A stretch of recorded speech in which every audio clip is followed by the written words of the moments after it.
নমস্কার বন্ধুরা, নতুন একটা আপডেট নিয়ে চলে এলাম। তো আজকের এই ভিডিওটিতে একটা গুরুত্বপূর্ণ বিষয় নিয়ে আলোচনা করতে চলেছি। কবে আসবে এসএসসির নিয়োগ বিজ্ঞপ্তি? ভোটের পরে কি বিজ্ঞপ্তি আসছে? এসএসসির এই নিয়োগ নিয়ে প্রথমবার মুখ খুললেন এসএসসির চেয়ারম্যান। তো দেখো, এসএসসির যে চেয়ারম্যান রয়েছে সিদ্ধার্থ মজুমদার, তো তিনি এসএসসি নিয়োগ নিয়ে বার্তা দিয়েছেন। তো তোমরা অলরেডি প্রত্যেকেই জানো যে গত 4 এপ্রিল চাকরি প্রার্থীরা, এসএসসি এসএলএসটি চাকরি প্রার্থীরা তারা আন্দোলন করেছিল কলকাতায়, এবং তাদের দাবি ছিল যে দ্রুত এসএসসি নিয়োগ বিজ্ঞপ্তি প্রকাশ করতে হবে। এই দাবি নিয়ে তারা আন্দোলন করেছিল, এবং তাদের এই আন্দোলনের পরেই এসএসসির কর্মকর্তারা তারা কিন্তু জানিয়েছেন যে কবে নাগাদ এই এসএসসি নিয়োগ বিজ্ঞপ্তি আসতে পারে। তো কি বলেছেন সেটা আজকের এই ভিডিওতে বিস্তারিত তোমাদেরকে জানিয়ে দেবো। তো অবশ্যই তোমরা ভিডিওটি কোনো রকম স্কিপ না করে সম্পূর্ণ দেখবে। ভিডিওটি ভালো লাগলে অবশ্যই এটি লাইক করবে, বন্ধুদের শেয়ার করবে, আর এই চ্যানেলে প্রথমবার ভিজিট করতে হলে চ্যানেলটি অবশ্যই সাবস্ক্রাইব করবে। তো চলো এবার ভিডিওটি শুরু করে দিই। স্কুল সার্ভিস কমিশনের মাধ্যমে স্কুলে শিক্ষক নিয়োগের পরীক্ষার দাবিতে বিক্ষোভ দেখালেন চাকরি প্রার্থীরা।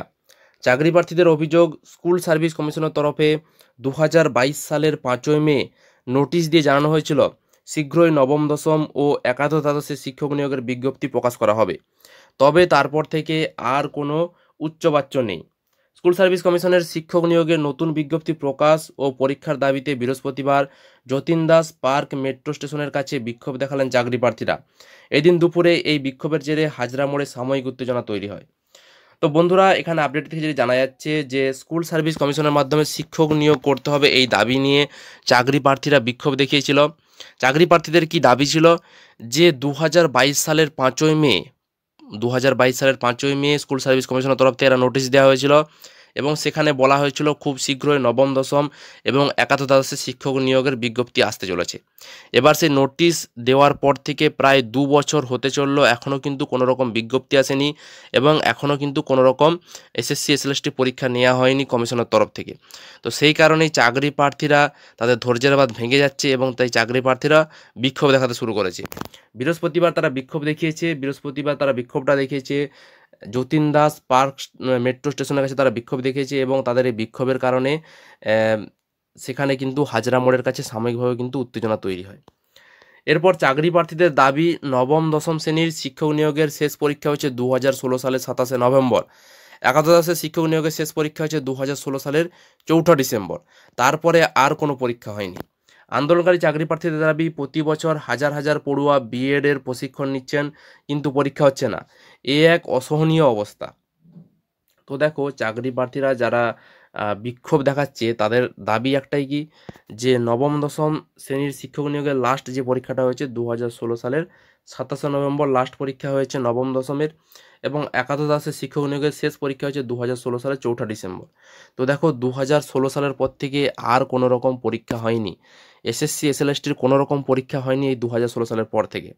তাই চাকরি প্রার্থীরা আন্দোলন করছে, এবং তারা কি দাবি জানাচ্ছে, যে প্রতি বছর হাজার হাজার প্রার্থী যারা বিএড কমপ্লিট করে বসে রয়েছে, বিএড প্রশিক্ষণ নিয়ে বসে রয়েছে, কিন্তু পরীক্ষা তাদের হচ্ছে না।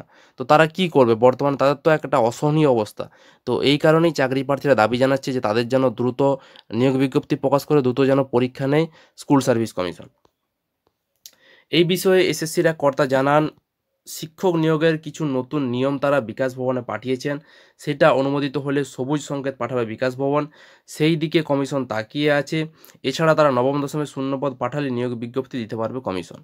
তো দেখো, এই আন্দোলনের পর এসএসসির কর্তারা কি জানাচ্ছে যে তারা কেন এখনও নিয়োগ বিজ্ঞপ্তি আনতে পারছে না, বা তারা কবে নাগাদ নিয়োগ বিজ্ঞপ্তি আনবে। তো এই বিষয়ে কি জানাচ্ছেন, যে তারা বলছে যে তারা নতুন একটা নিয়ম তৈরি করেছে, যেটা নতুন গ্যাজেট তৈরি করেছে এসএসসি নিয়ে, সেই গ্যাজেটটা পাঠানো হয়েছে বিকাশ ভবনের কাছে। বিকাশ ভবনে মন্ত্রিসভার কাছে অনুমোদন পাবে, যেটা স্বয়ং মুখ্যমন্ত্রী অনুমোদন দেবেন। তো সেই মুখ্যমন্ত্রী অনুমোদন দিলেই, সেখান থেকে সবুজ সংকেত পাওয়া গেলেই স্কুল সার্ভিস কমিশন পরীক্ষা নিতে প্রস্তুত। কারণ কমিশনের হাতে এখন কিছু নেই, কারণ কমিশন সেই নতুন নিয়মাবলীটা পাঠিয়ে দিয়েছে বিকাশ ভবনের কাছে। তো সেখান থেকে সবুজ সংকেত আসলেই তারপরেই কিন্তু তারা নিয়োগ বিজ্ঞপ্তি জারি করবে এবং নিয়োগের প্রসেসটা শুরু করে দেবে। এবং এর পাশাপাশি তারা এটাও জানাচ্ছে যে নবম দশমের শূন্যপদ এখনও তাদের কাছে নেই, কারণ সেই শূন্যপদটা কাগজটা পাঠাবে শিক্ষা দপ্তর। তো শিক্ষা দপ্তর কিন্তু এখনও নবম দশমের শূন্য পদের তালিকাটা পাঠায়নি। তো শিক্ষা দপ্তরের কাছ থেকে শূন্য পদের লিস্ট পেয়ে গেলেই তারপরেই কিন্তু নিয়োগের বিজ্ঞপ্তি জারি করবে স্কুল সার্ভিস কমিশন। তো এখানে পরিষ্কার যেটা বোঝা যাচ্ছে যে সরকারের কাছে আটকে রয়েছে, বিকাশ ভবনে আটকে রয়েছে সমস্ত ব্যাপারটা।